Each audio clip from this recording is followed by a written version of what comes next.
السلام علیکم، کیا حال ہے آپ لوگوں کے؟ امید کرتا ہوں آپ سب خیریت سے ہوں گے۔ تو آج کی ویڈیو میں ہم بات کریں گے پیغمبر اسلام صلی اللہ علیہ وسلم پر کفار مکہ کے مظالم کے بارے میں۔ سیرت کی کتابوں میں مذکور ہے کہ کفار مکہ خاندان بنو ہاشم کے انتقام اور لڑائی بھڑک اٹھنے کے خوف سے حضور پرنور صلی اللہ علیہ وسلم کو قتل تو نہیں کر سکے، لیکن طرح طرح کی تکلیفوں اور ایذا رسائیوں سے آپ صلی اللہ علیہ وسلم پر ظلم و ستم کا پہاڑ توڑنے لگے۔ چنانچہ یہ لوگ حضور اقدس صلی اللہ علیہ وسلم کے کاہن، جادوگر، شاعر اور مجنون ہونے کا ہر کوچہ و بازار میں زوردار پروپیگنڈا کرنے لگے۔ آپ صلی اللہ علیہ وسلم کے پیچھے شریر لڑکوں کا غول لگا دیا، جو راستوں میں آپ پر آوازیں کستے، گالیاں دیتے اور یہ دیوانہ ہے، یہ دیوانہ ہے کا شور مچا مچا کر آپ صلی اللہ علیہ وسلم کے اوپر پتھر پھینکتے۔ کبھی کفار مکہ آپ صلی اللہ علیہ وسلم کے راستوں میں کانٹے بچھاتے،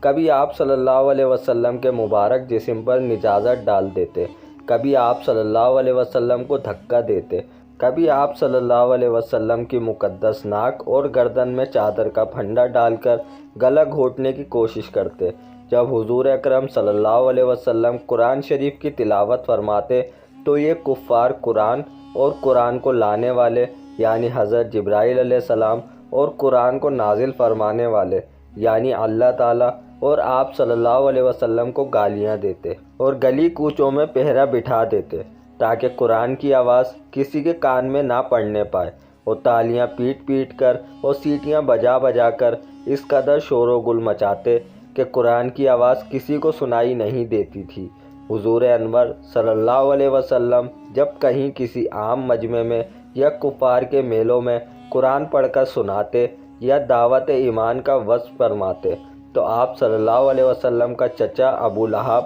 آپ کے پیچھے چلا چلا کر کہتا جاتا کہ اے لوگوں، یہ میرا بھتیجا جھوٹا ہے، یہ دیوانہ ہو گیا ہے، تم لوگ اس کی کوئی بات نہ سنو، معاذ اللہ۔ ایک مرتبہ حضرت سید المرسلین صلی اللہ علیہ وسلم ذو المجاز کے بازار میں دعوت اسلام کا وصف فرمانے کے لیے تشریف لے گئے اور لوگوں کو کلمہ حق کی دعوت دی تو ابو جہل آپ صلی اللہ علیہ وسلم پر دھول اڑاتا جاتا تھا اور کہتا تھا، اے لوگوں، اس کے فریب میں مت آنا، یہ چاہتا ہے کہ تم لوگ بتوں کی عبادت کرنا چھوڑ دو۔ حضور رحمت عالم صلی اللہ علیہ وسلم کے ساتھ ساتھ غریب مسلمانوں پر بھی کفار مکہ نے ایسے ایسے ظلم و ستم کے پہاڑ توڑے کہ مکے کی زمین بلبلا اٹھی۔ یہ آسان تھا کہ کفار مکہ ان مسلمانوں کو ایک دم قتل کر ڈالتے، مگر اس سے ان کافروں کے جوش انتقام کا نشہ نہیں اتر سکتا تھا، کیونکہ کفار اس بات میں اپنی شان سمجھتے کہ ان مسلمانوں کو اتنا ستاؤ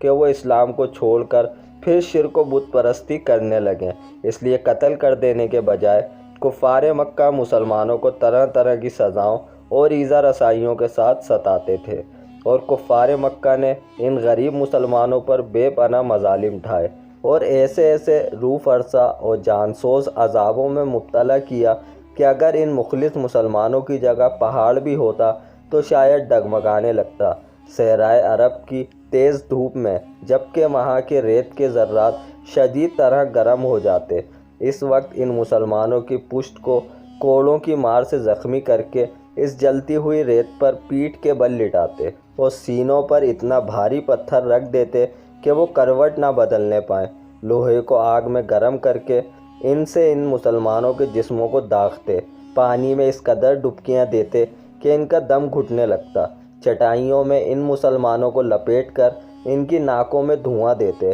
جس سے سانس لینا مشکل ہو جاتا اور وہ کرب و بے چینی سے بد آواز ہو جاتے۔ الغرض سنگدل، بے رحم اور درندہ صفت کافروں نے نبی کریم صلی اللہ علیہ وسلم اور ان غریب و بے کس مسلمانوں پر جبر و اکراه اور ظلم و ستم کی کوئی صورت باقی نہیں چھوڑی، مگر ایک بھی مخلص مسلمان کے پائے استقامت میں ذرا برابر تسلسل پیدا نہیں ہوا، اور ہوتا بھی کیوں جب نبی کریم صلی اللہ علیہ وسلم کی دعائیں ان کے ساتھ تھیں۔ اللہ تعالی ہمیں آزمائشوں اور مصیبتوں پر صبر کرنے اور اپنے دین پر ثابت قدم رہنے کی توفیق عطا فرمائے، آمین۔ تو بس آج کے لیے اتنا ہی۔ جانے سے پہلے ویڈیو کو لائک کریں، چینل کو سبسکرائب کریں اور کمنٹ کر کے اپنی رائے کا اظہار ضرور کیا کریں، اور اس ویڈیو کو اپنے دوستوں کے ساتھ شیئر کریں۔ ملتے ہیں اگلی ویڈیو میں، جب تک کے لیے اللہ حافظ۔